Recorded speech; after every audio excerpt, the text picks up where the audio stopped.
Live start ಆಗ್ತಾ ಇದೆ, ಒಂದು ಸೆಕೆಂಡ್.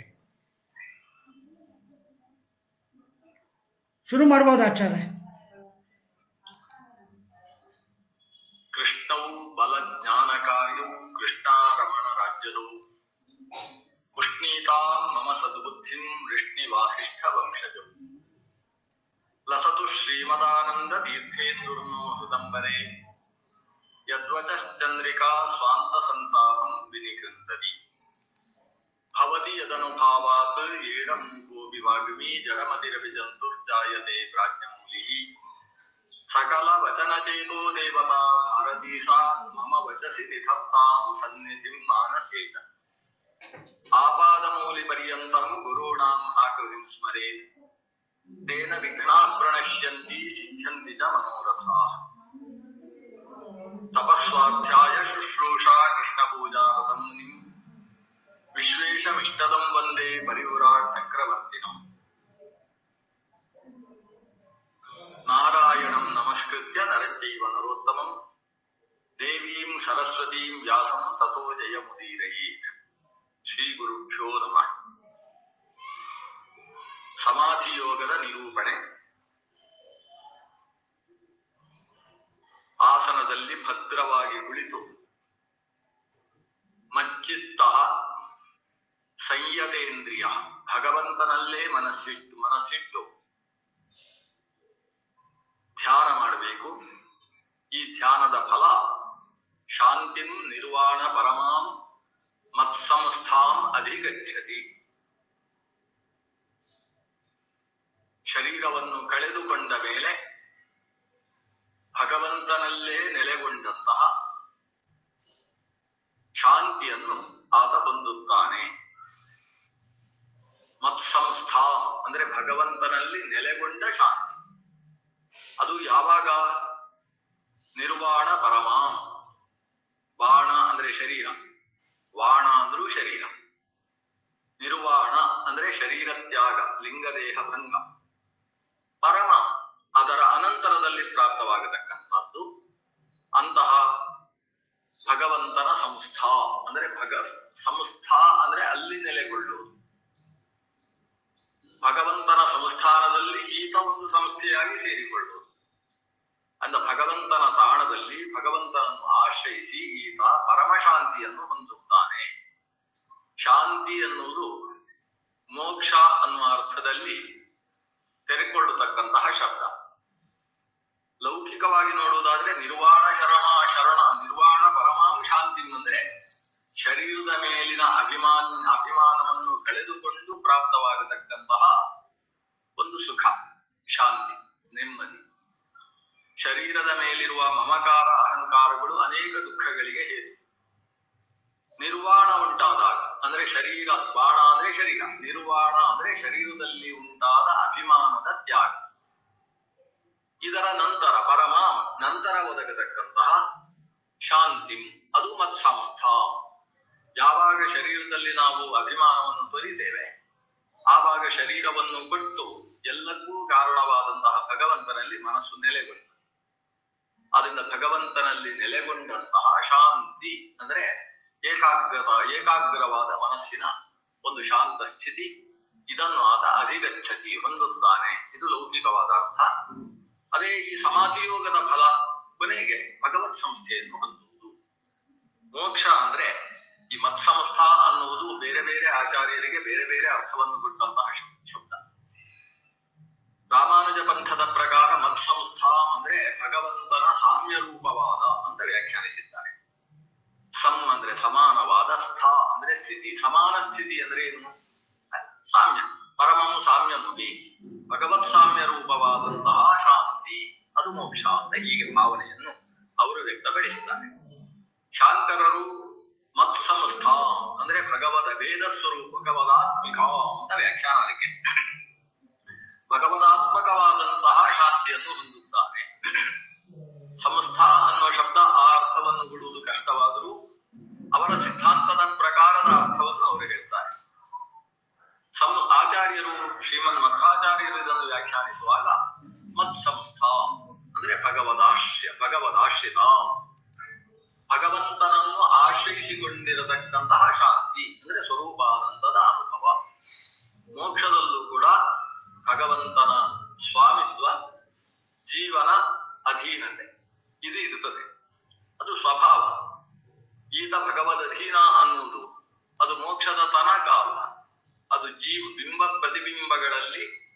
ಬಿಂಬದ ಅಧೀನವಾಗಿ ಪ್ರತಿಬಿಂಬ ಇದೆ ಅನ್ನುವುದು ಅದು ಸಾರ್ವಕಾಲಿಕವಾದ ಭಗವಂತ ಬಿಂಬ ಜೀವ ಪ್ರತಿಬಿಂಬ ಆ ಅಧೀನತೆ ಅಥವಾ ಈಶದಾಸ ಭಾವ ಅನ್ನುವುದು ಅದು ಮೋಕ್ಷದಲ್ಲೂ ಇರುವಂತಹದ್ದು ಸ್ವಭಾವ, ಅದು ಹೋಗುವುದಿಲ್ಲ.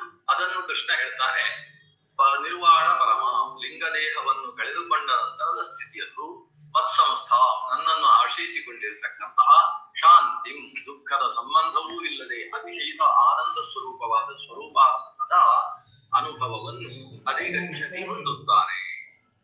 ಹೀಗೆ ಫಲವನ್ನು ಹೇಳಿ, ಹಾಗಾದ್ರೆ ಇಂತಹ ಫಲ ಇದೆ ಅಂತಾದ್ರೆ ಈ ಸಮಾಧಿ ಯೋಗದಲ್ಲಿ ನಾವು ತೊಡಗಬೇಕು ಅಂತ ನಮಗೆ ಮನಸ್ಸು ಬರ್ತದೆ. ಯಾಕಂದ್ರೆ ಪ್ರತಿಯೊಬ್ಬರೂ ಬಯಸತಕ್ಕಂತ ಸಕಲ ಪುರುಷಾರ್ಥ, ಅದನ್ನು ಪರಮ ಪುರುಷಾರ್ಥ ಅಂತ ಕರೀತಾರೆ. ಸಕಲ ಪುರುಷರು ಯಾವುದನ್ನು ಅರ್ಥನೆ ಮಾಡ್ತಾರೋ ಪ್ರಾರ್ಥನೆ ಮಾಡ್ತಾರೋ ಅದು ಸಕಲ ಪುರುಷಾರ್ಥ, ಅದು ಪರಮ ಪುರುಷಾರ್ಥ. ಅದು ಯಾವುದು? ಇಂತಹ ನಿರ್ವಾಣ ಪರಮ ಮತ್ಸಂಸ್ಥಾ ಶಾಂತಿ ಎನ್ನುವುದೇನಿದೆ ಭಗವತ್ ಸಂಸ್ಥೆ, ಅದು ವಸ್ತುತಃ ಎಲ್ಲರೂ ಬಯಸುವಂತಹದ್ದು. ಸುಖವೇ, ದುಃಖದ ಸಂಬಂಧವೂ ಬೇಡ ಅನ್ನುವ ಸ್ಥಿತಿ ಅದೇ. ಅಂತಹ ಶಾಂತಿಯನ್ನು ಪಡೆಯಬೇಕು ಅನ್ನುವುದು ಪ್ರತಿಯೊಬ್ಬರ ಬಯಕೆಯಾಗಿದೆ. ಆದ್ದರಿಂದ ನಾವು ಇದನ್ನು ಮಾಡಬೇಕು ಅಂತ ಬಯಸಿದ್ರೆ ಏನು ಮಾಡಬೇಕು? ಮೊದಲ ಹಂತ ಅಂದ್ರೆ ಅದಕ್ಕೆ ಕೃಷ್ಣ ಕೆಲವು ಸೂತ್ರಗಳನ್ನು, ಜೀವನ ಸೂತ್ರಗಳನ್ನು ವಿಧಾನ ಮಾಡ್ತಾರೆ. ಕೇವಲ ಯೋಗಿಗಳು ಮಾತ್ರ ಮಾಡಬೇಕಾದಂತಹ ಜೀವನ ಪದ್ಧತಿಗಳಲ್ಲ ಇದು. ಪ್ರತಿಯೊಬ್ಬ ವ್ಯಕ್ತಿಯು ಚೆನ್ನಾಗಿ ಬದುಕಿ ಕೊನೆಯ ಕಾಲದಲ್ಲೂ ಶಾಂತಿಯಿಂದ ಇರಬೇಕು ಅಂತಾದ್ರೆ ಅವನು ಬದುಕಬೇಕಾದ ಜೀವನ ಪದ್ಧತಿ. ನಾತ್ಯಶ್ನತಸ್ತು ಯೋಗೋಸ್ತಿ ನಚಾತ್ಯಂತಂ ಅನಶ್ನತಃ ನಚಾತಿ ಸ್ವಪ್ನಶೀಲಸ್ಯ ಜಾಗ್ರತೋ ನೀವ ಚ ಅರ್ಜುನ. ಅರ್ಜುನ ಅಂತ ಸಂಬೋಧನೆ ಮಾಡ್ತಾನೆ. ಅರ್ಜುನ ಶಬ್ದಕ್ಕೆ ಶುದ್ಧ ಸ್ವಭಾವ ಅನ್ನುವುದು ಒಂದು ಅರ್ಥ. ಅರ್ಜುನ ಅಂದ್ರೆ ಬಿಳಿ, ಬಿಳಿಯಾದ ವೃಕ್ಷವನ್ನು ಅರ್ಜುನ ವೃಕ್ಷ ಅಂತ ಕರೀತಾರೆ. ಯಮಲ ಅರ್ಜುನ ಭಂಜನ ಅನ್ನುವಲ್ಲಿ ಅರ್ಜುನ ವೃಕ್ಷ, ಕನ್ನಡದಲ್ಲಿ ಮತ್ತಿ ಮರ ಅಂತ ಕರೆಯುವ ಒಂದು ವೃಕ್ಷದ ಜಾತಿ. ಅರ್ಜುನ ಅಂದ್ರೆ ಪರಿಶುದ್ಧ ಅಂತ ಅರ್ಥ. ಅರ್ಜುನನ ಹತ್ರ ಹೇಳ್ತಾನೆ, ನೀನು ಪರಿಶುದ್ಧ, ಪರಿಶುದ್ಧನಾದ ನಿನಗೆ ಯೋಗ ಏನು ಕಷ್ಟ ಅಲ್ಲ. ಪ್ರತಿಯೊಂದು ಕೆಲಸವನ್ನು ಮಾಡುವಾಗಲೂ ಯೋಗ ಮೂಲಕ ಮಾಡಬೇಕು. ಆ ಯೋಗ ಅದನ್ನು ಶಿಕ್ಷಿಸಿಕೊಳ್ಬೇಕು. ಅದಕ್ಕೆ ಏನು ಬೇಕು? ಸಾಮಾನ್ಯ ಅರ್ಥದಲ್ಲಿ ಯೋಗ ಅಂದ್ರೆ ಮನಸ್ಸನ್ನು ಏಕಾಗ್ರೀಕರಿಸುವುದು. ಈ ಏಕಾಗ್ರತೆ ಅನ್ನೋದು ಮನಸ್ಸಿನಲ್ಲಿ ಮೂಡಬೇಕು ಅಂತ ಆದ್ರೆ ಹೆಚ್ಚು ಊಟ ಮಾಡಬಾರ್ದು. ನ ಅತ್ಯಶ್ನತಃ ಯೋಗೋಸ್ತಿ. ಅಶನ ಅಂದ್ರೆ ಊಟ ಮಾಡು, ಅತ್ಯಶನ ಅಂದ್ರೆ ಸಿಕ್ಕಾಬಟ್ಟೆ ಹುಣ್ಣು, ಕಂಠಮಟ್ಟ ಮೂಗುಮಟ್ಟ ಭೋಜನ ಮಾಡು. ಆ ರೀತಿ ಯಾರಿರ್ತಾನೋ ಅತ್ಯಶನ ಮಾಡುವವನು ಯಾರಿದ್ದ ತಸ್ಯ ಅತ್ಯಶ್ನತ ನ ಯೋಗ ಅಸ್ತಿ. ಅವನು ಯೋಗದ ಮಾರ್ಗದಲ್ಲಿ ಸಾಗಲಾರ. ಸಾಗಿದ್ರೂ ಕೂಡ ಹೆದರಿಕೊಂಡು ಹಿಂದಕ್ಕೆ ಬರ್ತಾನೆ. ಅವನಿಂದ ಸಿದ್ಧಿಯನ್ನು ಪಡೆಯುವುದು ಸಾಧ್ಯವಿಲ್ಲ. ಸರಿ, ಹಾಗಾದ್ರೆ ಉಪವಾಸ ಇದ್ರೆ ಯೋಗ ಸುಲಭ ಅಂತ ಅರ್ಥ ಆಯ್ತು. ಸಿಕ್ಕಾಬಟ್ಟೆ 7 ದಿವಸ 10 ದಿವಸ 30 ದಿವಸ ಉಪವಾಸ ಮಾಡಿ ಯೋಗ ಸಾಧನೆ ಮಾಡೋಣ ಅಂದ್ರೆ ನಚ ಅತ್ಯಂತಂ ನಚ ಏಕಾಂತವನಶ್ನತಃ. ನಿರಂತರ ಅನಶನಶೀಲನ ಯಾರಿದ್ದಾನೆ, ಉಪವಾಸ ಮಾಡುವ ವ್ಯಕ್ತಿ ಯಾರಿದ್ದಾನೆ, ಅವರಿಂದಲೂ ಕೂಡ ಯೋಗ ಸಾಧ್ಯ ಇಲ್ಲ. ಮನುಷ್ಯನಿಗೆ ಆಹಾರ ಬೇಕು. ಆಹಾರ ಸಿಕ್ಕಾಬಟ್ಟೆ ಆದ ಪಕ್ಷದಲ್ಲಿ ಆತನ ಜೀರ್ಣಾಂಗಗಳೆಲ್ಲ ಜೀರ್ಣವಾಗಿ ಹೋಗ್ತವೆ. ತಿಂದ ಆಹಾರವನ್ನು ಜೀರ್ಣ ಮಾಡಬೇಕಾದಂತಹ ಒಳಗಿನ ಆಮ್ಲ, ಒಳಗಿನ ಅಗ್ನಿ, ವೈಶ್ವಾನರಾಗ್ನಿ ಅದು ಮಂದವಾಗ್ತದೆ. ಅಗ್ನಿಮಾಂದ್ಯ ಅನ್ನುವುದು ಆತನ ಎಲ್ಲ ರೀತಿಯ ಸಾಧನೆಗೆ, ಚುರುಕುತನಕ್ಕೆ ಪ್ರತಿಬಂಧಕವಾಗ್ತದೆ. ಯಾವಾಗ ಸಾಧನೆಗೆ ವಿಮುಖವಾಗುವ ರೀತಿಯಲ್ಲಿ ಇಂದ್ರಿಯಗಳು ಸೋತು ಹೋಗ್ತಾವೋ ಆವಾಗ ಆತ ಏಕಾಗ್ರವಾಗಿ ಯೋಗ ಸಾಧನೆಯನ್ನು ಮಾಡುವುದಕ್ಕೆ ಸಾಧ್ಯ ಇಲ್ಲ. ಜೊತೆಗೆ ಅತಿಯಾದ ಆಹಾರ ಅನ್ನುವುದು ಆತನ ಮನಸ್ಸು ಆಲಸ್ಯವನ್ನು ಪಡೆಯುವುದಕ್ಕೆ ಅಥವಾ ವಿಶ್ರಾಂತಿಯನ್ನು ಅಪೇಕ್ಷಿಸುವುದಕ್ಕೆ ಕಾರಣವಾಗಿದೆ. ಅತ್ಯಶನದ ಕಾರಣದಿಂದ ಮನುಷ್ಯ ನಿದ್ರೆಯನ್ನು ಅಪೇಕ್ಷಿಸ್ತಾನೆ. ಅವರಿಗೆ ಗೋಡೆಯನ್ನು ಬಿಟ್ಟು ಕೂತುಕೊಳ್ಳುವುದು ಸಾಧ್ಯವಾಗುವುದಿಲ್ಲ. ಒಂದು ಆಧಾರ ಬೇಕಾಗ್ತದೆ. ಆ ನಿದ್ದೆ ಎಳೆಯುವುದು ಯಾಕೆ? ಒಳಗಿನ ಆಹಾರದ ಆಧಿಕ್ಯದಿಂದ ಉಂಟಾದ ಆಲಸ್ಯದ ಕಾರಣದಿಂದ. ಯಾರು ಅಲಸನಿದ್ದಾನೆ, ಆಲಸ್ಯ ತುಂಬಿದವನಿದ್ದಾನೆ, ಅವರು ಯೋಗ ಸಾಧನೆಯನ್ನೆಂತು ಮಾಡುವುದಕ್ಕೆ ಸಾಧ್ಯ. ಆದ್ರಿಂದ ನಾತ್ಯಶ್ನತಸ್ತು ಯೋಗೋಸ್ತಿ. ಸರಿ, ಹಾಗಾದ್ರೆ ಉಪವಾಸ ಮುಂದಕ್ಕೆ ಕೃಷ್ಣನೇ ಹೇಳ್ತಾನೆ, ಆಹಾರವನ್ನು ಬಿಡುವುದರಿಂದಾಗಿ ನಮ್ಮ ವಿಷಯ ವಿನಿವರ್ತಂತೆ ನಿರಾಹಾರಸ್ಯ ದೇಹಿನಃ. ಯಾರು ಆಹಾರವನ್ನು ಬಿಡ್ತಾನೆ ಅವನಿಗೆ ವಿಷಯ ಪದಾರ್ಥಗಳು ತಾವೇ ತಾವಾಗಿ ದೂರ ಹೋಗಿ ಬಿಡ್ತಾವೆ. ಆವಾಗ ಏಕಾಗ್ರತೆಯನ್ನು ಸಾಧಿಸುವುದು ಸುಲಭವಲ್ಲವೇ ಅಂದ್ರೆ ಅದಕ್ಕೂ ಹೇಳಿದ ನಚೈಕಾಂತಂ ಅನಶ್ನತಃ. ಏಕಾಂತಂ ನಿರಂತರವಾಗಿ ಅನಶ್ನತಃ ಅಕ್ಷರ ಮಾಡದೇ ಇರತಕ್ಕಂತಹ ವ್ಯಕ್ತಿಗೆ ನಚ ಯೋಗ ಅಸ್ತಿ, ಯೋಗ ಸಾಧನೆ ಸಾಧ್ಯ ಇಲ್ಲ. ಯಾಕಂದ್ರೆ ಯೋಗ ಸಾಧನೆಗೆ ಶಾರೀರ ಬಲವು ಕೂಡ ಅಪೇಕ್ಷೆ. ನಾಯಮಾತ್ಮ ಬಲಹೀನೇನ ಲಭ್ಯ. ಶಾರೀರ ಬಲ ಇಲ್ಲದೆ ಹೋದ್ರೆ ಮನೋಬಲ ಕುಗ್ತದೆ. ಅದರ ಮನಸ್ಸು ಬಲಿಷ್ಠವಾಗುವುದು ಶರೀರದ ಬಲ ಜಾಸ್ತಿ ಆದಷ್ಟು ಹೆಚ್ಚು ಬಲಿಷ್ಠವಾಗ್ತದೆ.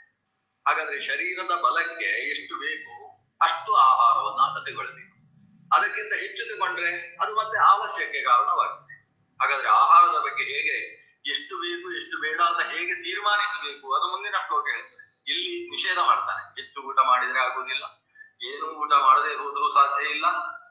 ಅಲ್ಲದೆ ನಚಾತಿ ಸ್ವಪ್ನಶೀಲಸ್ಯ ನಾನ್ ಜಾಗ್ರತೋ ದೈವ ಜಾಗ್ರತ. ಯಾರು ಸಿಕ್ಕಾಪಟ್ಟೆ ನಿದ್ದೆ ಮಾಡ್ತಾನೋ ಅವನಿಗೂ ಯೋಗ ಸಾಧನೆ ಸಾಧ್ಯ ಇಲ್ಲ. ಯಾರು ನಿದ್ದೆಯೇ ಮಾಡದೆ ನಿರಂತರ ಜಾಗೃತ ಅವಸ್ಥೆಯಲ್ಲೇ ಇರ್ತಾನೋ ಅವನಿಗೂ ಕೂಡ ಯೋಗ ಸಾಧನೆ ಸಾಧ್ಯ ಇಲ್ಲ. ಎರಡು ವಿಷಯಗಳನ್ನು ಕೃಷ್ಣ ಇಲ್ಲಿ ಮುಖ್ಯವಾಗಿ ಉದ್ದೇಶಿಸಿ ಹೇಳಿದ. ಒಂದು ಆಹಾರದ ಬಗ್ಗೆ ನಿಯಂತ್ರಣ, ಮತ್ತೊಂದು ನಮ್ಮ ಎಚ್ಚರ ನಿದ್ದೆಗಳ ಬಗ್ಗೆ ನಿಯಂತ್ರಣ. ನಿದ್ದೆಯನ್ನು ನಿಯಂತ್ರಿಸು, ಜಿತ ನಿದ್ರನಾಗಬೇಕು, ಜೊತೆಗೆ ಜಿತ ಜಿಹ್ವನಾಗಬೇಕು. ನಾಲಿಗೆಯನ್ನು ಗೆಲ್ಲಬೇಕು, ಇಂದ್ರಿಯವನ್ನು ನಿದ್ರೆಯನ್ನು ಗೆಲ್ಲಬೇಕು. ಎರಡನ್ನು ಗೆದ್ರೆ ಯೋಗ ಉಂಟಾಗ್ತದೆ. ಇವೆರಡನ್ನು ಗೆಲ್ಲಬೇಕು ಅಂತ ನಿರೂಪಣೆ ಮಾಡುವುದಕ್ಕೋಸ್ಕರ ಈ ಶ್ಲೋಕ. ಅತಿಸ್ವಪ್ನಶೀಲ, ಶೀಲ ಅಂದ್ರೆ ಸ್ವಭಾವ. ಅತ್ಯಂತ ನಿದ್ದೆ ಮಾಡುವುದು ಅನ್ನುವುದು ಯಾರ ಸ್ವಭಾವವಾಗಿದೆಯೋ, ಸ್ವಭಾವ ಅಂದರೆ ಎರಡು ರೀತಿ. ಒಂದು ಅನಾದಿ ನಿತ್ಯವಾದಂತಹ ಒಂದು ಸ್ವಭಾವ ಆಗಿದೆ. ಎರಡನೆಯದ್ದು ನಾವು ರೂಢಿಸಿಕೊಂಡದ್ದರಿಂದ ಉಂಟಾದ ಸ್ವಭಾವ. ಈ ಮೊದಲನೇ ಸ್ವಭಾವ ಏನಿದೆ ಅದು ಹುಟ್ಟು ಗುಣ ಅಂತ ಅದನ್ನು ಕರೀತೇವೆ. ಅದು ಯಾವ ಕಾರಣದಿಂದಲೂ ಕೂಡ ಬಿಟ್ಟು ಹೋಗುವುದಕ್ಕೆ ಸಾಧ್ಯ ಇಲ್ಲ. ಆದ್ರೆ ಎರಡನೆಯದ್ದು ನಾವು ರೂಢಿಸಿಕೊಂಡು ಬಂದಂತಹ ಒಂದು ಸ್ವಭಾವ ಇದೆಯಲ್ಲ, ಅದನ್ನು ತೆಗೆದು ಹಾಕುವುದಕ್ಕೆ ಸಾಧ್ಯ. ಬಾಲ್ಯದಿಂದಲೂ ಕೂಡ ಸಿಕ್ಕಾಪಟ್ಟೆ ನಿದ್ದೆ ಮಾಡುವುದನ್ನೇ ರೂಢಿಸಿಕೊಂಡು ಬಂದವನಿಗೆ ಯಾವ ವಿಷಮ ಪರಿಸ್ಥಿತಿಯಲ್ಲೂ ಕೂಡ ನಿದ್ದೆ ಕಷ್ಟ ಆಗುವುದಿಲ್ಲ. ಅವನಿಗೆ ನಿದ್ದೆ ಅನ್ನೋದು ಸ್ವಭಾವವಾಗಿ ಹೋಗಿರುತ್ತೆ. ಆದ್ರೆ ಇದು ರೂಢಿಸಿಕೊಂಡು ಬಂದದ್ದೇ ಹೊರತು ಅವನ ಹುಟ್ಟು ಗುಣ ಅಲ್ಲ. ಯಾಕಂದ್ರೆ ಮನುಷ್ಯ ಅಂದ್ರೆ ಅವನಿಗೆ ನಿದ್ದೆ ಇಷ್ಟು ಒಂದು ವ್ಯವಸ್ಥೆ ಇರ್ತದೆ. ಅದಕ್ಕೆ ಬೇಕಾದ ಸಾಧನೆ, ಅದಕ್ಕೆ ಬೇಕಾದ ನಿಯಂತ್ರಣ ಅದು ಅವನ ಕೈಯಲ್ಲಿರ್ತದೆ. ಆ ನಿಯಂತ್ರಣವನ್ನು ಕೈ ಚೆಲ್ಲಿದಾಗ ಮನುಷ್ಯನಿಗೆ ಎಷ್ಟೆಷ್ಟೋ ನಿದ್ದೆ ಬರುವುದಕ್ಕೆ ಸಾಧ್ಯವಾಗ್ತದೆ. ಒಬ್ಬ ಮನುಷ್ಯನಿಗೆ ಬೆಳೆದು ನಿಂತಹ ಶರೀರದಲ್ಲಿ ಒಂದು ಬಾರಿ ಹಲ್ಲು ಹೋಗಿ ಎರಡನೇ ಬಾರಿ ಹಲ್ಲು ಹೋದಂತಹ ಕೌಮಾರಾವಸ್ಥೆಯಿಂದ ಪ್ರಾರಂಭಿಸಿ 6 ಗಂಟೆಯ ನಿದ್ದೆ ಎನ್ನುವುದು ಮನುಷ್ಯನ ಸಹಜವಾದ ನಿದ್ದೆ. ಇದು ಪ್ರಕೃತಿ. ನೀವು ಮಾಡದೆ ಹೋದ್ರೂ ಬರುವಂತ 6 ಗಂಟೆಯ ನಿದ್ದೆ ಎನ್ನುವುದು ಏನಿದೆ, ರಾತ್ರಿ 10ಕ್ಕೆ ಮಲಗಿದಾಗ ಬೆಳಗ್ಗೆ 4ರ ತನಕ ಕೋಳಿ ಕೂಗುವಲ್ಲಿಯ ತನಕದ ನಿದ್ದೆ ಎನ್ನುವುದು ಏನಿದೆ ಅದು ಸ್ವಭಾವ ಸಹಜವಾದಂತಹ ನಿದ್ದೆ. ಆ ನಿದ್ದೆಗಿಂತ ಹೆಚ್ಚು ನಿದ್ದೆ ಅನ್ನೋದು ಏನಿದೆ, ಸೂರ್ಯೋದಯ ಆಗುವಲ್ಲಿಯ ತನಕವೂ ಮಲಗುವುದು ಅಂದ್ರೆ ರಾತ್ರಿ 8 ಗಂಟೆ 9 ಗಂಟೆಯ ತನಕದ ನಿದ್ದೆ ಅನ್ನೋದು ಏನಿದೆ, ಇವೆಲ್ಲ ಪ್ರಕೃತಿ ಅಲ್ಲ, ಸ್ವಲ್ಪ ವಿಕೃತಿ.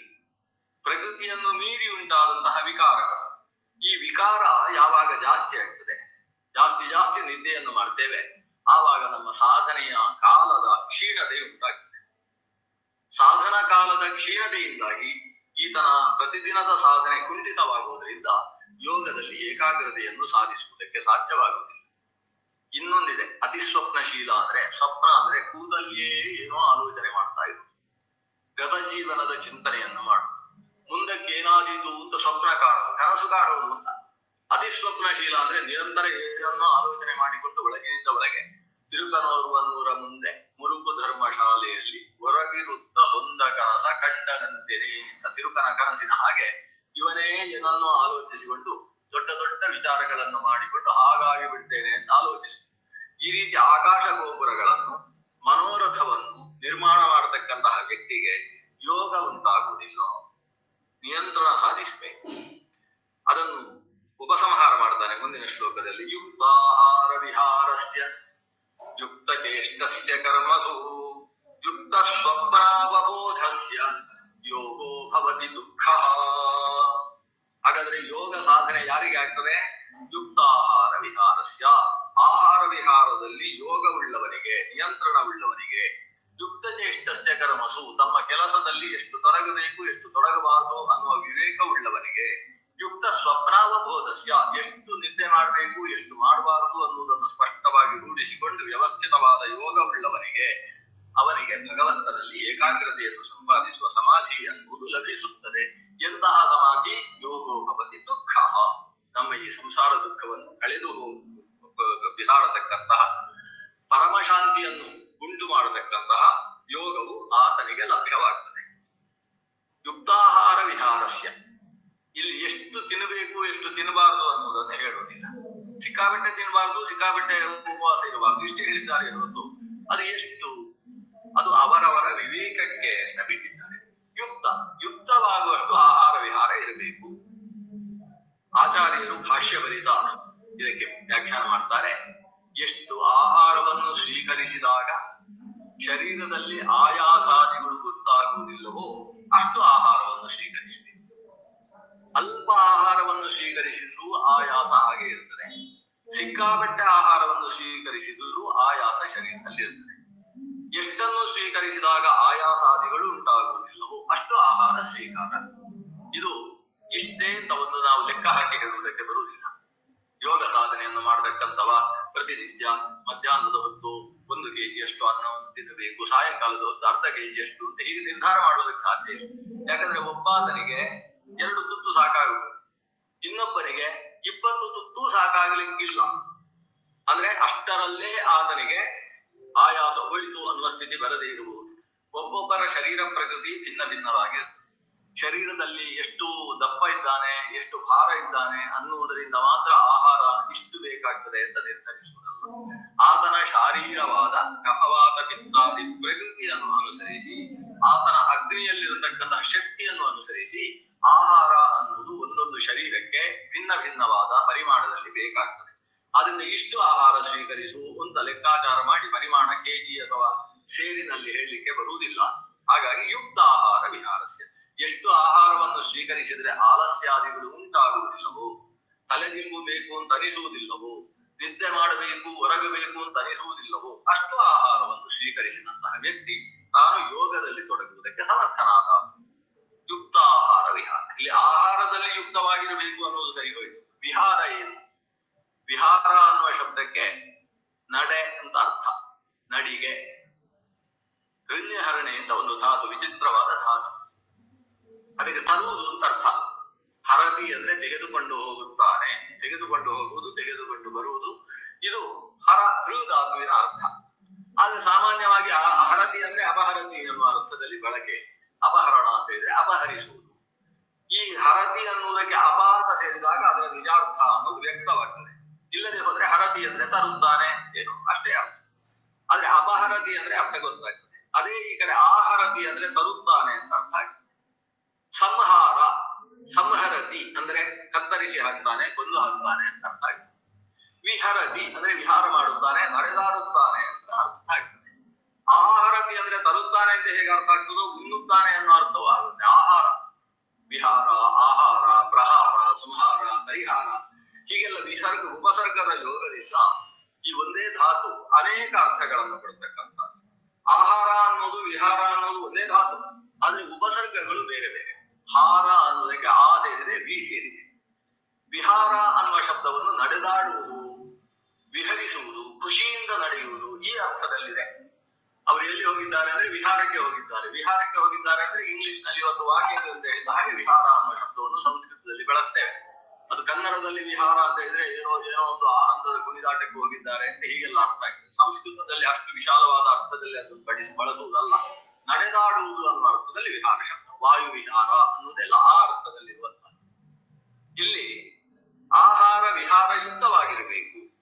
ವಿಹಾರ ಅಂದರೆ ಆಹಾರ ಅನ್ನುವುದು ಹೇಗೆ ಒಂದು ಸ್ವರೂಪದ ಆನಂದಕ್ಕೆ ಹೇತು, ಹಾಗೆ ಉಳಿದ ಹಾಗೆ ಕಿವಿಯಿಂದ ಕೇಳುವ ಸಂಗೀತಾದಿಗಳಿರ್ಬೋದು, ಕಣ್ಣಿನಿಂದ ನೋಡುವ ಚಿತ್ರಗಳಿರ್ಬೋದು, ಅಥವಾ ಶರೀರಕ್ಕೆ ಆನಂದಕ್ಕೋಸ್ಕರ ಬಳಸಿಕೊಳ್ಳತಕ್ಕಂತಹ ಅಭ್ಯಂಗ ಸ್ನಾನಾದಿಗಳಿರ್ಬೋದು, ಇವೆಲ್ಲವನ್ನು ವಿಹಾರ ಅನ್ನುವ ಶಬ್ದದ ಒಳಗೆ ಸೇರಿಸುವುದಕ್ಕೆ ಬರ್ತದೆ. ಅದರಲ್ಲಿ ಯುಕ್ತತೆ ಬೇಕು.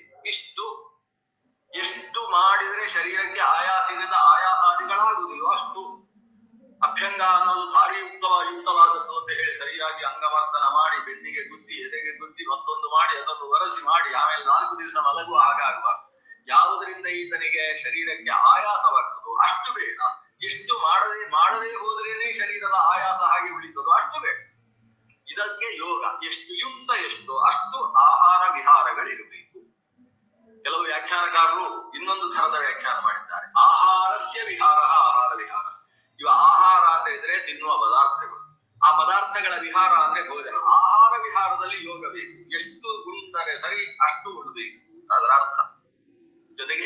ಚೇಷ್ಟಸ್ಯ ಕರ್ಮಸು, ಕರ್ಮಗಳಲ್ಲಿ ಚೇಷ್ಟೆಯಲ್ಲೂ ಕೂಡ ವ್ಯವಸ್ಥೆ ಇರಬೇಕು.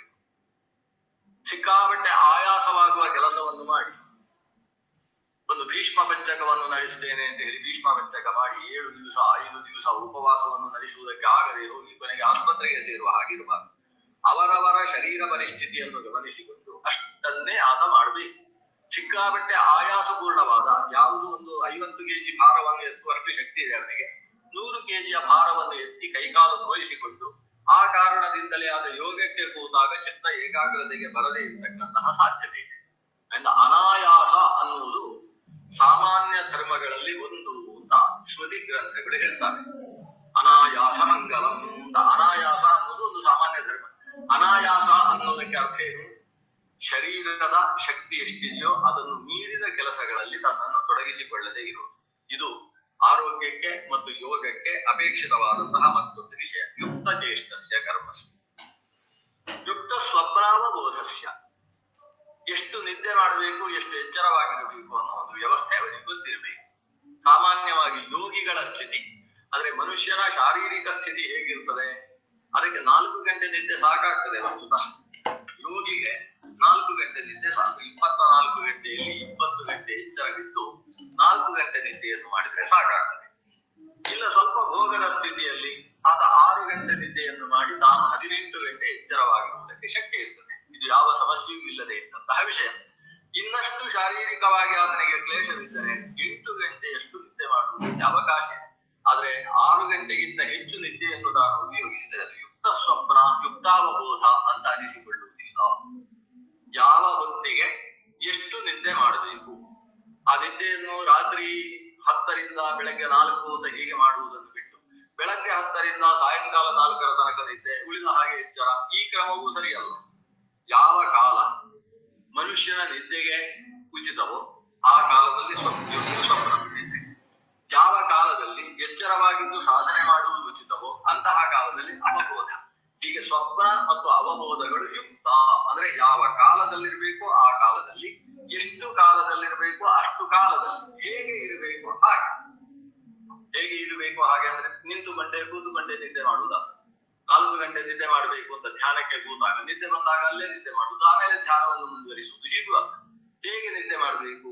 ಉತ್ತರದ ಕಡೆಗೆ ತಲೆ ಹಾಕದೆ ಪೂರ್ವಾದಿ ದಿಕ್ಕುಗಳಲ್ಲಿ ಒಂದನ್ನು ಆರಿಸಿಕೊಂಡು ಆ ಕಡೆಗೆ ತಲೆ ಹಾಕಿ ನಿದ್ದೆ ಮಾಡಬೇಕಾದ್ರೆ ಯಾವ ಯಾವ ದೇವತಾ ಸ್ವರೂಪವನ್ನು ಸ್ಮರಿಸಿಕೊಳ್ಬೇಕು, ಲಯ ಚಿಂತನೆ ಹೇಗೆ, ಇವನ್ನೆಲ್ಲ ಶಾಸ್ತ್ರೀಯವಾದ ವಿಧಾನವನ್ನು ಅನುಸರಿಸಿ ಸ್ವಪ್ನ, ಶಾಸ್ತ್ರೀಯವಾದ ವಿಧಾನವನ್ನು ಅನುಸರಿಸಿ ಅವಬೋಧ.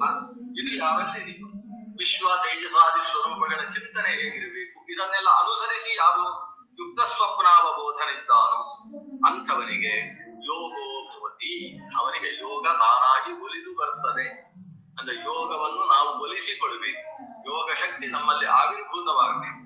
ಯೋಗ ಒಲಿಬೇಕು ಅಂತಾದ್ರೆ ನಮ್ಮ ಜೀವನ ಪದ್ಧತಿಯಲ್ಲಿ ಕೆಲವು ಚೌಕಟ್ಟುಗಳನ್ನು ಹಾಕಬೇಕು. ಯುಕ್ತಾಹಾರ ವಿಹಾರಸ್ಯ ಯುಕ್ತ ಚೇಷ್ಟಸ್ಯ ಕರ್ಮಸು ಯುಕ್ತ ಸ್ವಪ್ನಾವಬೋಧಸ್ಯ ಯೋಗೋ ಭವತಿ. ಕೀದೃಶಃ ಯೋಗಃ ಭವತಿ? ದುಃಖಃ.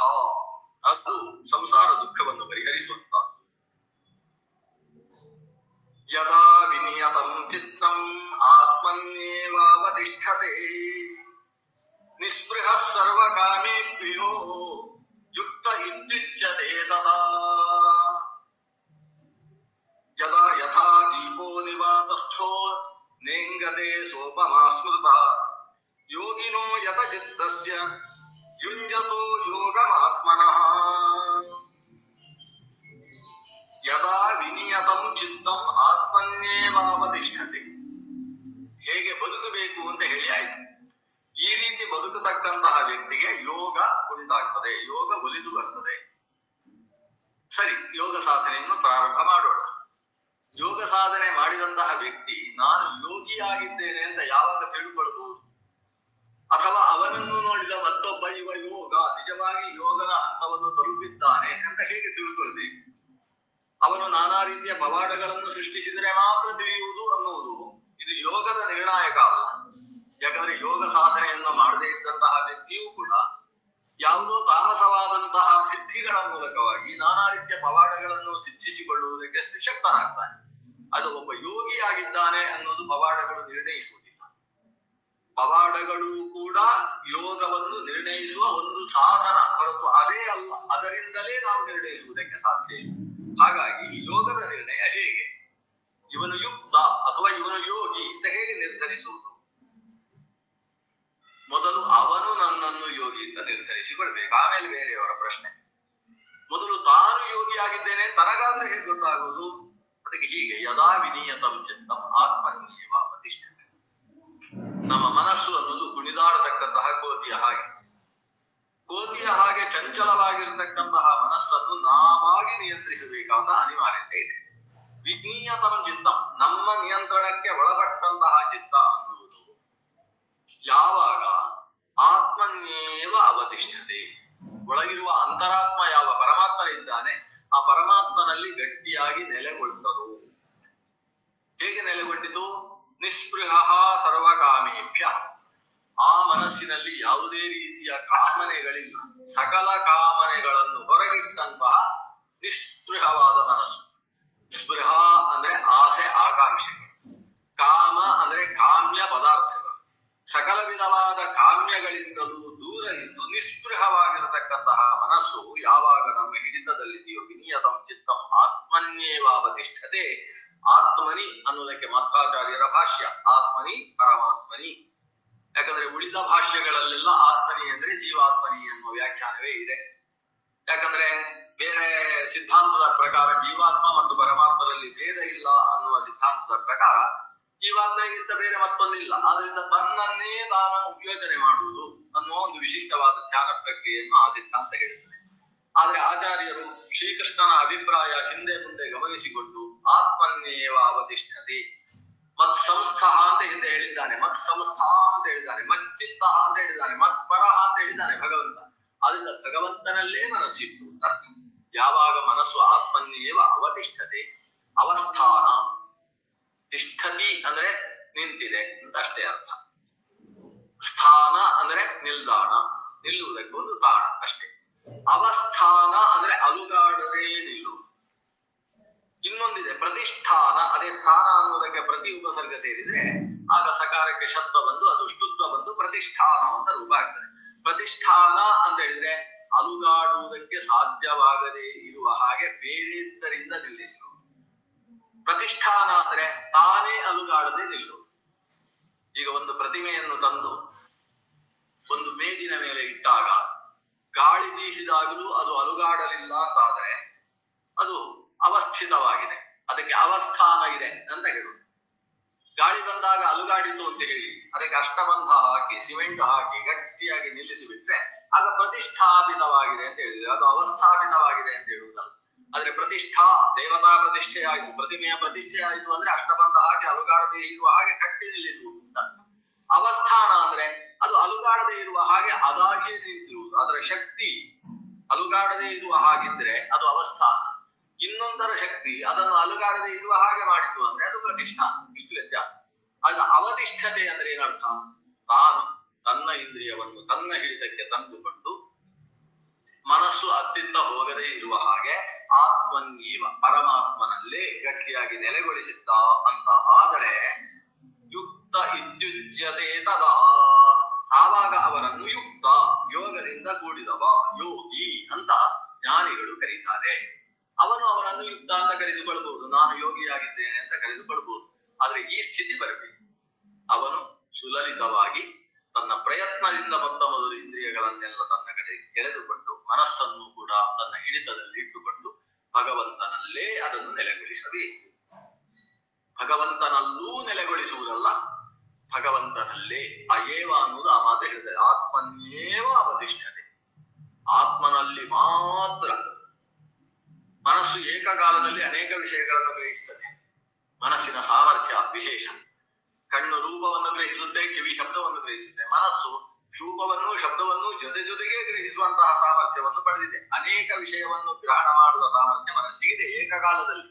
ಆದ್ರಿಂದ ಅದು ದೇವರನ್ನೂ ಧ್ಯಾನ ಮಾಡ್ತಾ ಇರ್ತದೆ, ಅದರ ಒಳಗೆ ದೇವರ ಮೇಲಿನ ಆಭರಣ ನನ್ನ ಕುತ್ತಿಗೆಯಲ್ಲಿದ್ರೆ ಹೇಗೆ ಅಂತ ಯೋಚನೆಯೂ ಮಾಡ್ತಾ ಇರ್ತದೆ. ಈ ಮನಸ್ಸಿನಲ್ಲಿ ದೇವರನ್ನು ಬಿಟ್ಟು ಉಳಿದುದನ್ನು ಏಕಕಾಲದಲ್ಲಿ ಯೋಚಿಸುವ ಸಾಮರ್ಥ್ಯ ಇದೆ. ಆದ್ರಿಂದ ಆ ಮನಸ್ಸಿಗೆ ಇನ್ನಷ್ಟು ನಿಯಂತ್ರಣ ಹಾಕುವುದಕ್ಕೋಸ್ಕರ ಒಂದು ಏವ ಶಬ್ದವನ್ನು ಹಾಕಿದ್ರು. ಆತ್ಮನ್ಯೇವ ಅವತಿಷ್ಠತೆ, ಭಗವಂತನನ್ನು ಬಿಟ್ಟು ಬೇರೆ ಯಾವ ರೀತಿಯ ನಶ್ವರ ಕಾಮನೆಗಳ ಕಡೆಗೂ ಮನಸ್ಸು ಹಾಕದೇ ಇರುವ ರೀತಿಯಲ್ಲಿ ಮನಸ್ಸು ಅವಸ್ಥಿತವಾದರೆ ನಿಸ್ಪೃಹ ಸರ್ವಕಾಮೇಭ್ಯ ಯುಕ್ತ ಇತ್ಯುಚ್ಯತೆ ತದಾ. ಆ ಸ್ಥಿತಿಯಲ್ಲಿ ಹೇಗಿರ್ತಾನೆ ಅವ? ಮನಸ್ಸು ಭಗವಂತನಲ್ಲೇ ನೆಲೆ ನಿಂತಾಗ ಹೇಗಿದೆ ಅವನ ಸ್ಥಿತಿ? ಅವನ ಮುಖದಲ್ಲಿ ಕಣ್ಣು ಅರ್ಧ ತೆರೆದಿರ್ತದೆ, ಮೂಗಿನಲ್ಲಿ ಅವನ ದೃಷ್ಟಿ ನೆಟ್ಟಿದೆಯೋ ಅನ್ನುವ ರೀತಿಯಲ್ಲಿ ಅರ್ಧ ತೆರೆದ ಕಣ್ಣು, ಮುಖದಲ್ಲಿ ಪ್ರಶಾಂತವಾದ ಮುದ್ರೆ. ಆ ಮುಖವನ್ನು ನೋಡಿದಾಗಲೇ ನಾನಾ ರೀತಿಯ ಮಾನಸಿಕ ಒತ್ತಡದಿಂದ ಬಂದಂತಹ ವ್ಯಕ್ತಿ ತಾನೇ ತಾನಾಗಿ ಶಾಂತನಾಗ್ತಾನೆ. ಇವನ ಮುಖದ ಶಾಂತ ಮುದ್ರೆಯೇ ಮತ್ತೊಬ್ಬರ ಪ್ರಶಾಂತತೆಗೆ ಹೇತುವಾಗ್ತದೆ. ಅಂತಹ ಶಾಂತ ಮುದ್ರೆ ಆತನಲ್ಲಿರ್ತದೆ. ನೇರವಾಗಿ ನೆಲದಿಂದ 90 ಡಿಗ್ರಿ ಅನ್ನುವ ವ್ಯವಸ್ಥೆಯ ಪ್ರಕಾರ ನೇರವಾಗಿ ಸ್ಥಿರಂ ಅಚಲವಾಗಿರತಕ್ಕಂತಹ ಆಸನದಲ್ಲಿ ತಾನು ಅವಸ್ಥಿತನಾಗಿದ್ದಾನೆ, ಸ್ಥಿರನಾಗಿ ಅವಸ್ಥಿತನಾಗಿದ್ದಾನೆ. ಈ ರೀತಿ ಇರತಕ್ಕಂತಹ ವ್ಯಕ್ತಿ ಅವನ ಧ್ಯಾನದ ಸ್ಥಿತಿ ಒಳಗೆ ಯೋಚಿಸಿದ್ರೆ ಹೇಗಿದೆ? ಮನಸ್ಸು ಅತ್ಯಂತ ಅಲುಗಾಡುವುದಿಲ್ಲ, ಅತ್ಯಂತ ಚಂಚಲವಾದ ಮನಸ್ಸು ಇಲ್ಲಿ ಸ್ಥಿರವಾಗಿದೆ. ಅದಕ್ಕೊಂದು ದೃಷ್ಟಾಂತ ಕೊಡುವುದಾದ್ರೆ, ಯಥಾ ದೀಪೋ ನಿವಾತಸ್ಥ ನೇಂಗತೆ ಸೋಪಮಾಮತ ಸಾ ಉಪಮಾಮತ. ಇದಕ್ಕೆ ನೀವು ಮನಸ್ಸು ನಿಶ್ಚಲವಾಗಿರುವುದಕ್ಕೆ ಇದನ್ನು ಉಪಮೆಯಾಗಿ ಕೊಡಬಹುದು. ಯಾವುದು? ನಿವಾತಸ್ಥ ದೀಪ ಯಥಾ, ದೇವರ ಗರ್ಭಗುಡಿಯಲ್ಲಿ ಹಚ್ಚಿ ಇಟ್ಟ ದೀಪದಂತೆ. ದೇವರ ಗರ್ಭಗುಡಿ ಅಂತ ಹೇಳಿದಾಗ ನಮ್ಗೆ ಅರ್ಥ ಆಗ್ತದೆ, ಅಲ್ಲಿ ಗಾಳಿ ಓಡಾಡುವುದಿಲ್ಲ. ಯಾಕಂದ್ರೆ ದೇವರ ಗರ್ಭಗುಡಿಗೆ ಒಂದು ಬಾಗಿಲು, ಗರ್ಭಗುಡಿಗೆ 2 ಬಾಗಿಲು ಇರುವುದಕ್ಕೆ ಅವಕಾಶ ಇಲ್ಲ ವಾಸ್ತುಶಾಸ್ತ್ರದ ಪ್ರಕಾರ. ಆ ಬಾಗಿಲು ಕೂಡ ಮನುಷ್ಯನ ದೇಹದ ಅರ್ಧದಷ್ಟಿರ್ತದೆ. ಪ್ರತಿಮೆ ಎಷ್ಟಿರ್ತದೋ ಅದರ 1.5 ಪಟ್ಟು ಮಾತ್ರ ಬಾಗಿಲಿರ್ತದೆ. ಈಗ ಬಗ್ಗಿಕೊಂಡೇ ಒಳಗೆ ಪ್ರವೇಶ ಮಾಡಬೇಕಾಗ್ತದೆ. ಪುಟ್ಟ ಬಾಗಿಲು, ಒಂದೇ ಬಾಗಿಲು ಇರುವುದರಿಂದ ಇನ್ನೊಂದು ಕಡೆಯಿಂದ ಗಾಳಿ ಹೋಗುವುದಕ್ಕೆ ಅವಕಾಶ ಇಲ್ಲದೆ ಇರುವುದರಿಂದ ಆ ಬಾಗಿಲಲ್ಲೂ ಕೂಡ ಒಳಗೆ ಗಾಳಿ ನುಗ್ಗುವುದಿಲ್ಲ.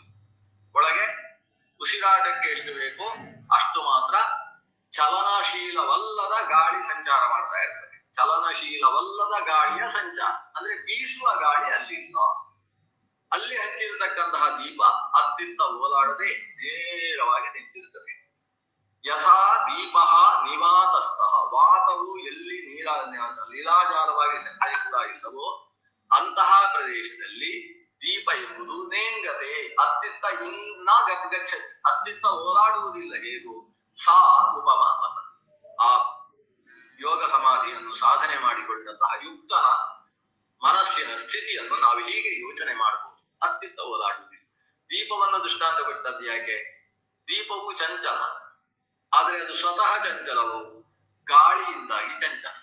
ದೀಪ ಉರಿಯುವುದಕ್ಕೆ ಗಾಳಿ ಬೇಕು. ಅಗ್ನಿಯು ವಾತಸಖ, ವಾತವು ಅಗ್ನಿಸಖ. ಯಾವುದು ಹೇಳ್ಬೋದು? ಅಗ್ನಿಯು ವಾತಸಖ ಅಂದ್ರೆ ವಾಯು ಇಲ್ಲ ಅಂತ ಹೇಳಿದ್ರೆ ಅಗ್ನಿ ತಾನು ಉರಿಯುವುದಿಲ್ಲ. ಎಲ್ಲಿ ಎಂದಾದದ್ದು ಅಗ್ನಿ ಉಳಿಯುತ್ತೆ ಅಲ್ಲಿಗೆ ತಾನಾಗಿ ಗಾಳಿ ಓಡಿ ಬರ್ತದೆ. ಯಾಕಂದ್ರೆ ಅಗ್ನಿ ಉರಿದಾಗ ಅಲ್ಲಿದ್ದಂತಹ ಗಾಳಿ ಲಘುವಾಗಿ ಆಕಾಶಕ್ಕೆ ಹಾರಿದಾಗ ವಾತ ಕ್ಷೀಣವಾದಾಗ ಅಲ್ಲಿಗೆ ಬೇರೆ ಕಡೆಯಲ್ಲಿ ಒತ್ತಡ ಇದ್ದಂತಹ ಗಾಳಿ ಬೀಸಿ ಬರುವುದು ಒಂದು ಸಹಜ. ಆದ್ರಿಂದ ಅಗ್ನಿಯನ್ನು ವಾತಸಖ, ವಾಯುಸಖ ಅಂತ ಕರೀತಾರೆ. ವಾಯುಸಖನಾದಂತಹ ಅಗ್ನಿ ದೀಪ ವಾಯುವಿನಿಂದಲೇ ಚಂಚಲವಾಗುತ್ತದೆ. ಎಲ್ಲಿ ದೀಪ ಉರಿತದೆ ಅಲ್ಲಿ ಗಾಳಿ ಬೀಸಿತು, ದೀಪ ಹಾರಿತು ಅಂತ ಅರ್ಥ. ಆದ್ರೆ ವಾಯು ಇಲ್ಲದೆ ಹೋದ್ರೆ ದೀಪ ಇರುವುದಿಲ್ಲ. ದೀಪ ಬೆಳಗುವುದಕ್ಕೆ ವಾಯು ಬೇಕು, ಆದ್ರೆ ಅದೇ ವಾಯು ಆ ದೀಪವನ್ನು ಓಡಿಸಿರುತ್ತದೆ. ಹಾಗಾದ್ರೆ ಬೀಸುವ ಗಾಳಿ ಅಗ್ನಿ ಶಿಖೆಗೆ ಅಥವಾ ದೀಪಕ್ಕೆ ಮಾರಕವಾಗ್ತದೆ. ಆದ್ರೆ ಶಾಂತವಾದ ಗಾಳಿ ಅದು ನಿಶ್ಚಲವಾಗಿ ನಿಲ್ಲುವುದಕ್ಕೆ ಕಾರಣವಾಗ್ತದೆ. ಹಾಗೆಯೇ ನಮ್ಮ ಇಂದ್ರಿಯಗಳೆಂಬ ವಾತ, ಅದು ಪಂಚಪ್ರಾಣಾತ್ಮಕವಾದ ಗಾಳಿ ಹೇಗೋ ಹಾಗೆ ಇದು ಪಂಚೇಂದ್ರಿಯಾತ್ಮಕವಾದಂತಹ ವಾತ. ಈ ವಾತ ಬೀಸುವುದರಿಂದ ನಮ್ಮ ಮನಸ್ಸು ದೀಪದ ಹಾಗೆ ಹತ್ತಿತ್ತ ಓಲಾಡುತ್ತದೆ. ಕೆಲವು ಸಲ ಆರಿ ಹೋಗುವ ಹಾಗೆ ಆಗಿ ಹೋಗ್ತದೆ. ಮತ್ತೆ ಅದನ್ನು ನಿರ್ವಹಣ ಉದ್ದೀಪನ ಮತ್ತೊಮ್ಮೆ ಉದ್ದೀಪನಗೊಳಿಸಬೇಕಾಗ್ತದೆ. ಆದರೆ ಆ ಇಂದ್ರಿಯಗಳನ್ನಷ್ಟನ್ನು ಹಿಡಿತದಲ್ಲಿಟ್ಟುಕೊಂಡಂತಹ ಸ್ಥಿತಿ ಏನಿದೆ, ಯದಾ ವಿನೀಯತ ಚಿತ್ತ, ಇಂದ್ರಿಯಗಳ ಮೂಲಕ ಎಳೆದು ನಿಲ್ಲಿಸಲ್ಪಟ್ಟಂತಹ ಮನಸ್ಸಿದೆ, ಆವಾಗ ದೀಪ ಅನ್ನೋದು ಗಾಳಿಯ ಪೆಟ್ಟಿಗೆ ಹತ್ತಿತ್ತ ಹೋಗುವುದಿಲ್ಲ, ಶಾಂತವಾಗಿ ನಿಲ್ತದೆ. ಇದು ಉಪಮೆ. ಮನಸ್ಸು ಏಕಾಗ್ರವಾಗಿರುವುದು ಅಂದ್ರೆ ಆತನ ಶರೀರಕ್ಕೆ ಬೆಂಕಿ ಬಿದ್ದರೂ ಕೂಡ ಅವನಿಗೆ ಗೊತ್ತಾಗದೇ ಇರುವ ರೀತಿಯಲ್ಲಿ ಮನಸ್ಸು ಏಕಾಗ್ರವಾಗಿರುತ್ತದೆ. ಮೈ ಮೇಲೆ ಬೆಂಕಿ ಬಿದ್ದರೂ ಕೂಡ ಆತನಿಗೆ ಅದು ಏನೂ ಮಾಡದೇ ಇರುವಂತಹ ಒಂದು ಯೋಗ ಸಾಮರ್ಥ್ಯ ಆತನ ಶರೀರದಲ್ಲೇ ನಿಷ್ಪನ್ನವಾಗಿ ಕೊಂಡ್ಬಿಡ್ತದೆ. ಭಗವಂತ ಕೃಷ್ಣನ ಬಾಲ್ಯದ ಕಥೆ. ಕೃಷ್ಣ ಆತ ಇಡೀ ವ್ರಜಸ್ತ್ರೀಯರನ್ನೆಲ್ಲ ಗೆದ್ದು ಬಿಟ್ಟಿದ್ದ. ಪುಟ್ಟ ಪುಟ್ಟ ಮಕ್ಕಳಿಗೂ ಕೃಷ್ಣನನ್ನೊಮ್ಮೆ ನೋಡುವುದು ಅಂದ್ರೆ ಆನಂದ.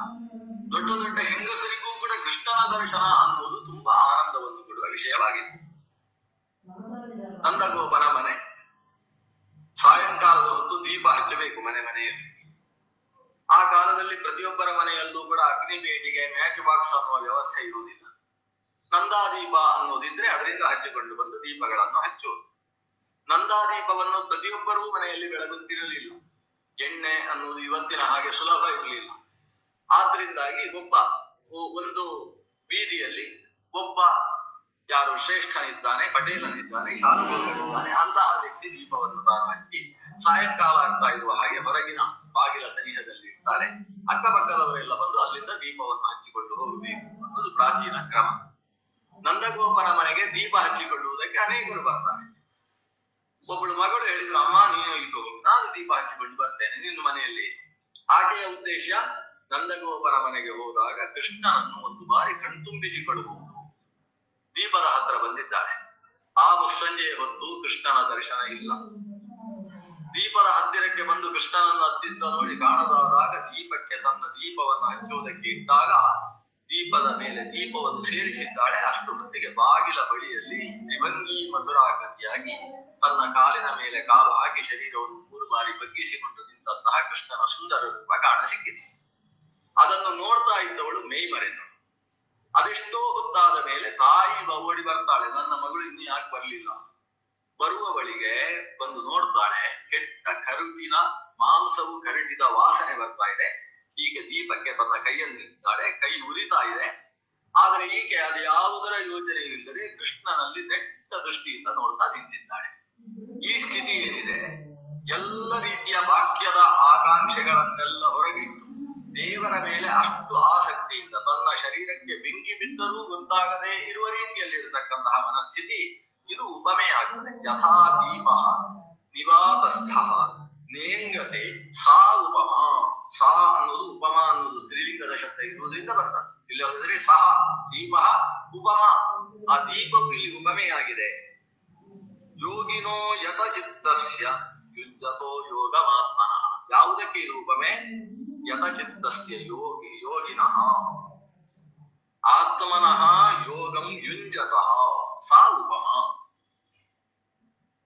ಚಿತ್ತವನ್ನು ಹಿಡಿತದಲ್ಲಿಟ್ಟುಕೊಂಡಿರತಕ್ಕಂತಹ ಯಾವ ಯೋಗಿ ಇದ್ದಾನೆ, ಭಗವಂತನ ವಿಷಯದಲ್ಲಿ ತನ್ನ ಮನಸ್ಸನ್ನು ಏಕಾಗ್ರೀಕರಿಸಿರತಕ್ಕಂತಹ ಯಾವ ಯೋಗಿ ಇದ್ದಾನೆ, ಅಂತಹ ಯೋಗ ಸಾಧಕನಿಗೆ ಈ ಉರಿಯುವ ದೀಪ ಅನ್ನೋದು ಅದು ಉಪಮೆಯಾಗ್ತದೆ. ದೀಪ ಅನೇಕ ಅರ್ಥದಲ್ಲಿ ಉಪಮೆ. ದೀಪ ತಾನು ಸ್ವತಃ ಎಲ್ಲವನ್ನು ಕಾಣಿಸುವಂತೆ ಮಾಡ್ತದೆ. ಜೊತೆಗೆ ತನ್ನನ್ನು ಕಾಣಿಸುವುದಕ್ಕೆ ಮತ್ತೊಂದನ್ನು ಅಪೇಕ್ಷಿಸುವುದಿಲ್ಲ. ನಾವಿವತ್ತು ಟಾರ್ಚ್ ಹಿಡ್ಕೊಂಡು ಹೋದ್ರೆ ಎದುರಿಗಿರುವ ವಸ್ತುವನ್ನು ನೋಡುವುದಕ್ಕೆ ಟಾರ್ಚ್ ಸಾಕಾಗ್ತದೆ. ಆದ್ರೆ ಟಾರ್ಚ್ ನೋಡುವುದಕ್ಕೆ ಇನ್ನೊಂದು ಟಾರ್ಚ್ ಹಾಕ್ಬೇಕಾಗ್ತದೆ. ಅದು ತನ್ನನ್ನು ತಾನು ಬೆಳಗುವುದಿಲ್ಲ. ಆ ಕಡೆ ಬೆಳಕು ಆ ಕಡೆ ಹೋಗಿ ಅದನ್ನು ಬೆಳಗುತ್ತೆ. ಆದ್ರೆ ದೀಪ ಅಂದ್ರೆ ಏನು? ಬತ್ತಿಯ ಮೇಲೆ ಇರುವ ದೀಪ ಶಿಖೆ, ದೀಪ ಜ್ವಾಲೆ.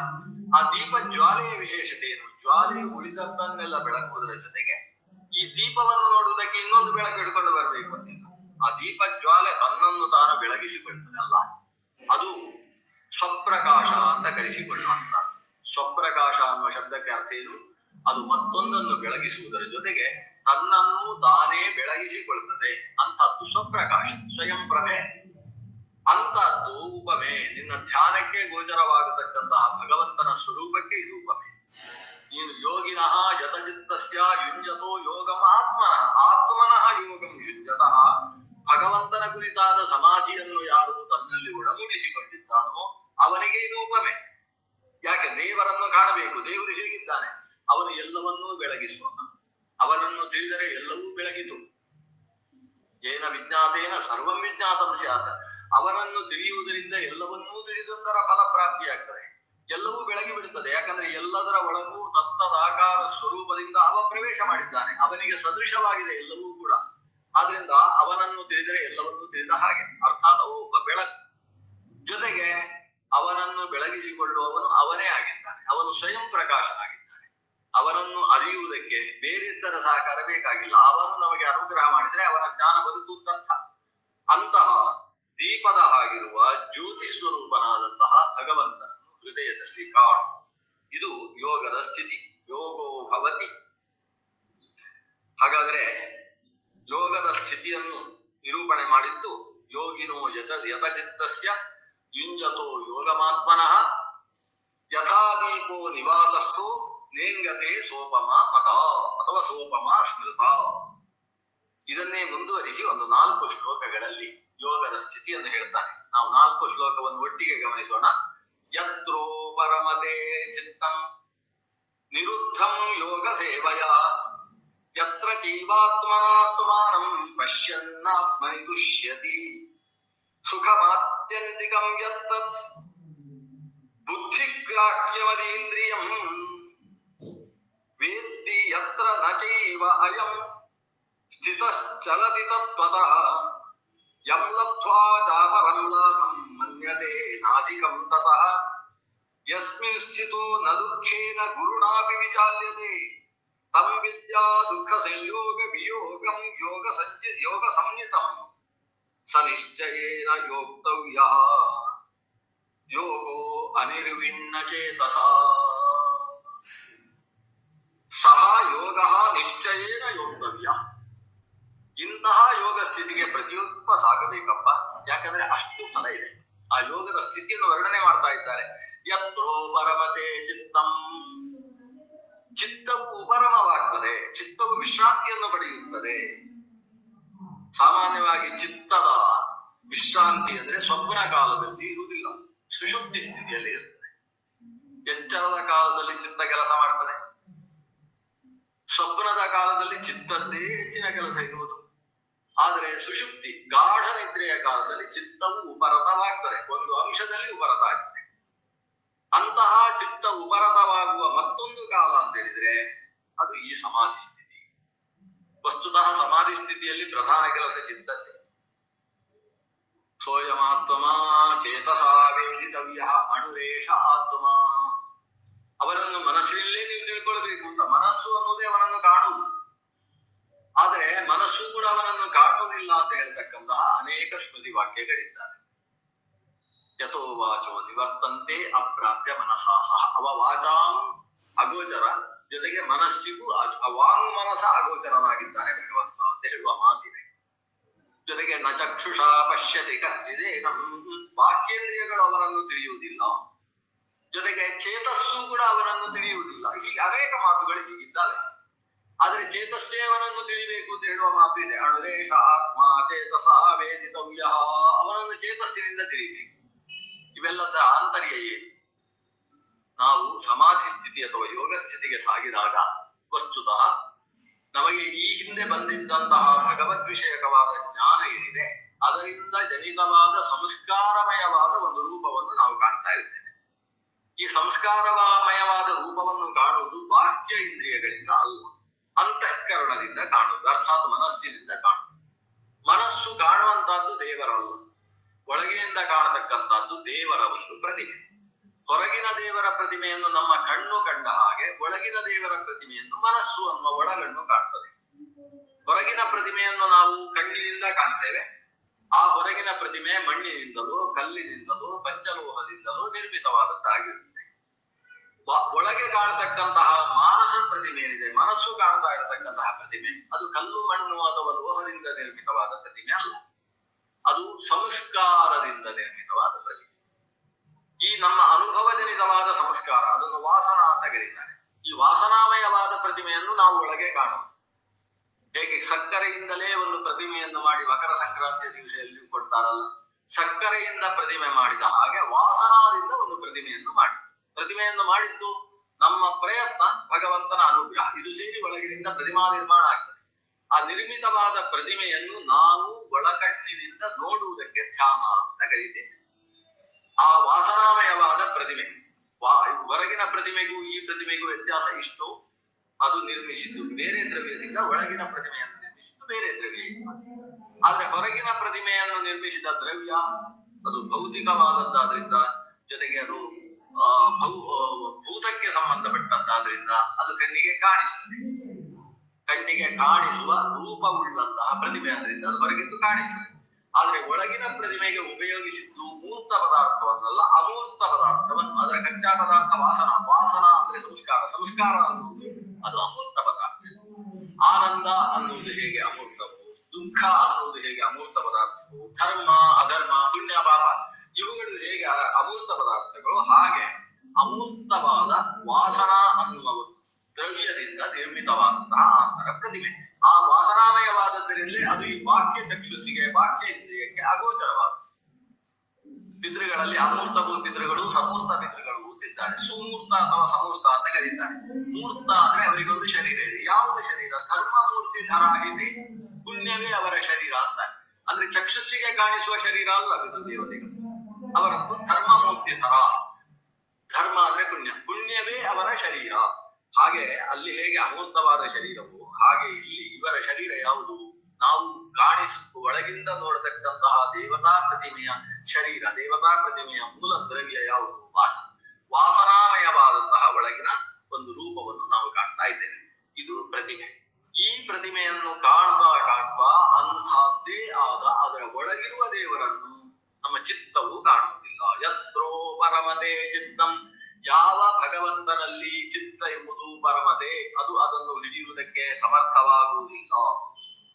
ನಿರುದ್ಧಂ ಯೋಗ ಸೇವೆಯ, ಎಂತ ಮನಸ್ಸೋದು ದೇವರನ್ನು ಮುಟ್ಟುವುದಿಲ್ಲ. ಯೋಗ ಸೇವೆಯ ನಿರುದ್ಧಂ, ನಿರಂತರ ಯೋಗ ಸೇವೆಯನ್ನು ಮಾಡಿ ಮಾಡಿ ನಾವು ಮನಸ್ಸನ್ನು ನಮ್ಮ ಹಿಡಿತದಲ್ಲಿ ಇಟ್ಟುಕೊಂಡಿದ್ದೇವೆ. ಅಂಥದ್ದು ಮನಸ್ಸು.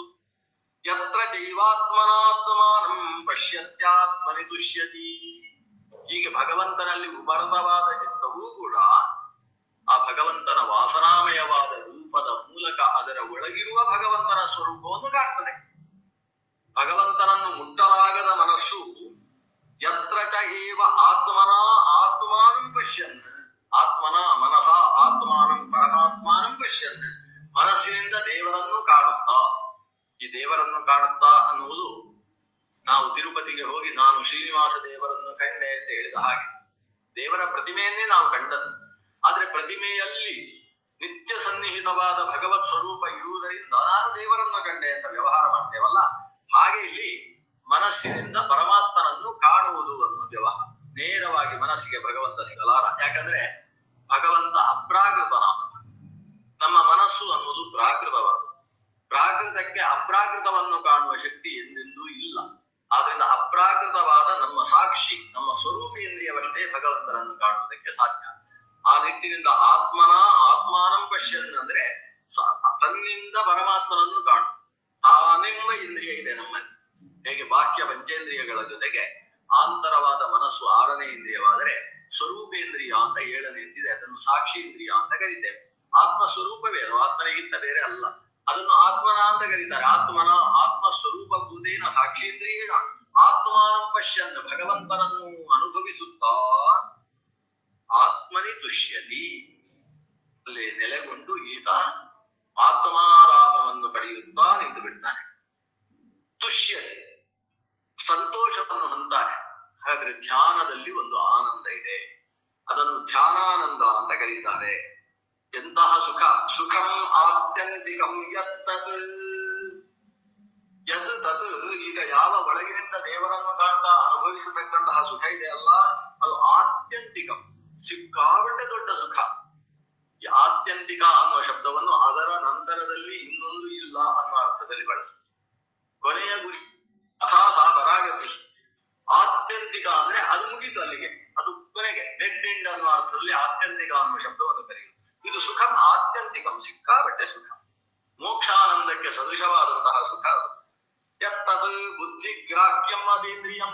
ಈ ಸುಖ ಅನ್ನೋದು ಏನಿದೆ ಆತ್ಯಂತಿಕ ಸುಖ, ಅದು ನಮ್ಮ ಬುದ್ಧಿಯಿಂದ ಗ್ರಾಹ್ಯವಾದದ್ದು, ಅದು ಬಾಹ್ಯೇಂದ್ರಿಯಗಳಿಂದ ಜನ್ಯವಾದ ಸುಖದಂತಲ್ಲ.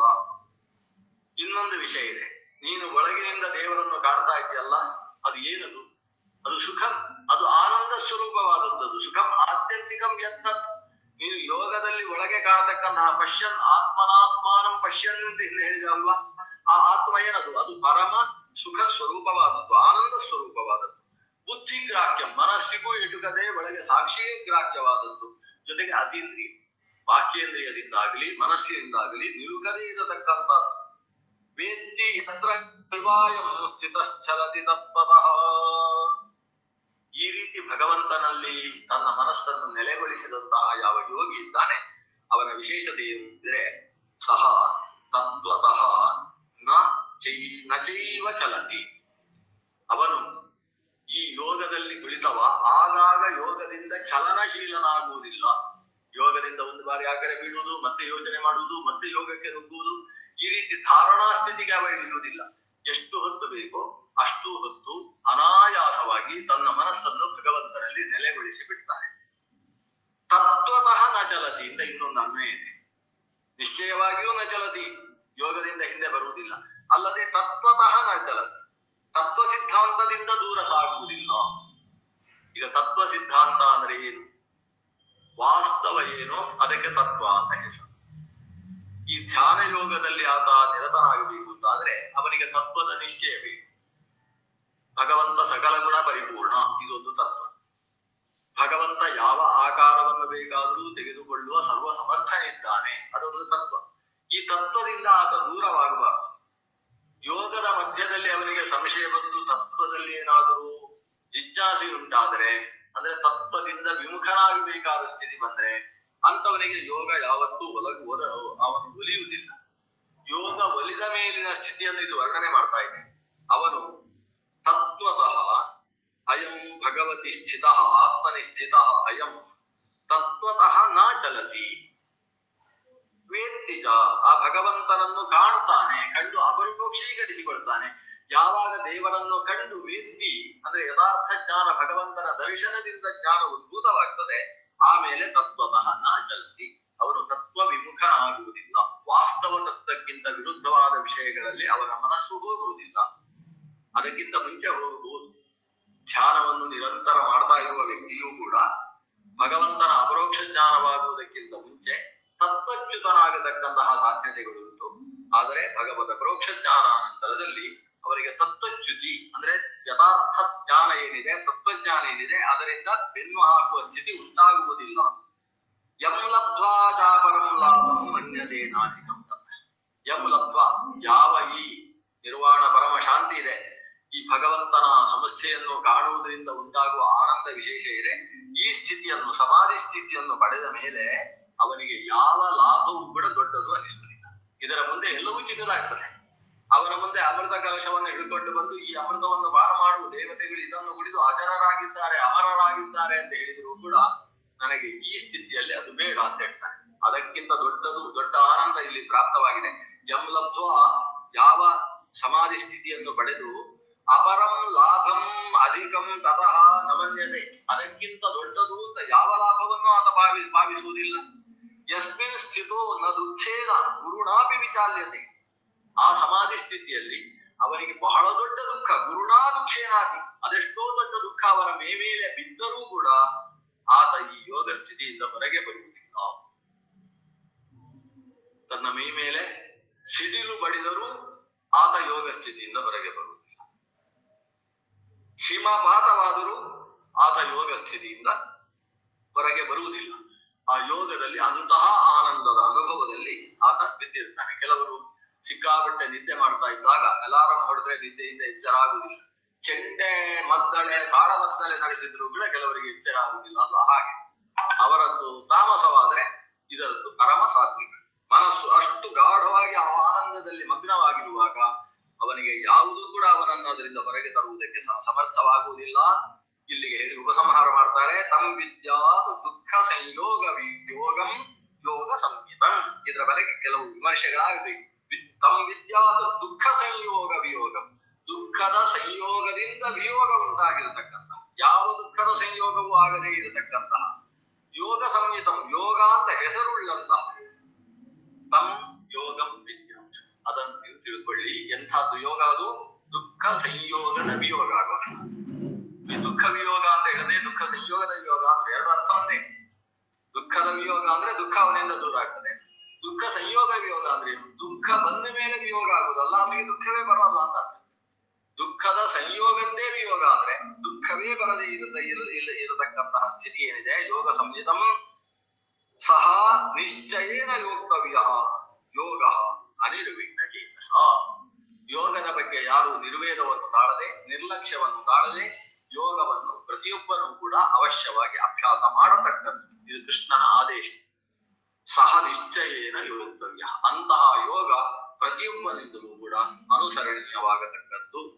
ಹೇಗೆ ಅನಿರ್ವಿಣ್ಣ ಚೇತಸ ಯೋಗದ ಬಗ್ಗೆ ನಿರ್ವೀಣ ವೈರಾಗ್ಯ ಇದನ್ನು ತೋರಿಸಬಾರದು.